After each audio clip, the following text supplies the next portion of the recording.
Corona के घटते मामलों को देखते हुए राज्य अनलॉक प्रक्रिया को तेज कर रहे हैं। स्कूलों को खोलने का ऐलान किया जा रहा है। बस और ट्रेनों में भी भीड़ बढ़ने लगी है। बाजार खुलने लगे हैं, लेकिन इन सभी जगहों पर जाने वाले लोग कितनी सावधानी दिखा रहे हैं, ये तो तस्वीरों को देखकर आप अंदाजा लगा सकते हैं। खासकर केरल के हालात डराने वाले हैं। जुलाई से लगातार देश के 50% मामले केरल से आ रहे हैं। पिछले 24 घंटे में देश में 28,000 से ज्यादा मामले सामने आए, जिसमें 13,000 से ज्यादा मामले केरल से थे।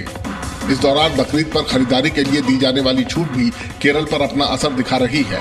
हाल ही में केंद्र सरकार की ओर से 6 सदस्यीय टीम ने केरल में कोरोना हालात का जायजा लिया। केंद्रीय टीम के मुताबिक केरल में 1 से 20 अगस्त तक कोरोना के 4,60,000 मामले आ सकते हैं। 8 जिलों में संक्रमण दर 10% से भी ज्यादा है, जबकि कुछ जिलों में ये 15 से 20% तक जाने की संभावना है। 80% से भी ज्यादा मामले डेल्टा वेरिएंट के हैं। रिपोर्ट के मुताबिक केरल में बुजुर्गों को कोरोना का सबसे ज्यादा खतरा है, यानी ये कहना गलत नहीं होगा कि केरल में तीसरी लहर दस्तक दे रही है।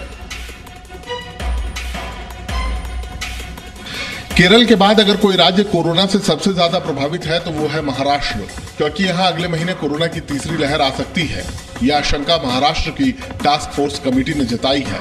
टास्क फोर्स का मानना है कि नियमों में ढिलाई देना धीरे धीरे महाराष्ट्र के लिए खतरा बन रहा है।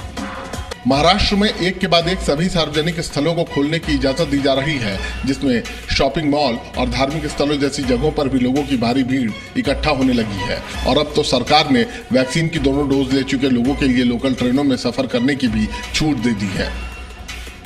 कोरोना को लेकर जो नया खतरा मंडरा रहा है वो है कोरोना के डेल्टा प्लस वेरिएंट का। महाराष्ट्र में डेल्टा प्लस के मरीजों की संख्या 45 हो गई है। ऐसे में तीसरी लहर का खतरा और भी गंभीर हो सकता है।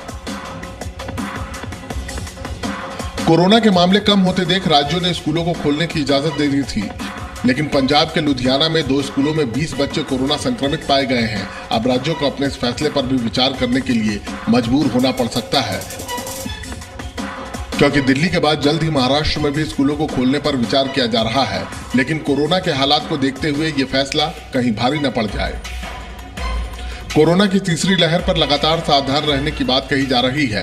हेल्थ एक्सपर्ट्स का कहना है कि अगर तीसरी लहर को लेकर लापरवाही दिखाई गई तो हालात दूसरी लहर से भी ज्यादा खतरनाक हो सकते हैं। ऐसे में राज्यों का ये अनलॉक फार्मूला तीसरी लहर के लिए न्योता न साबित हो जाए।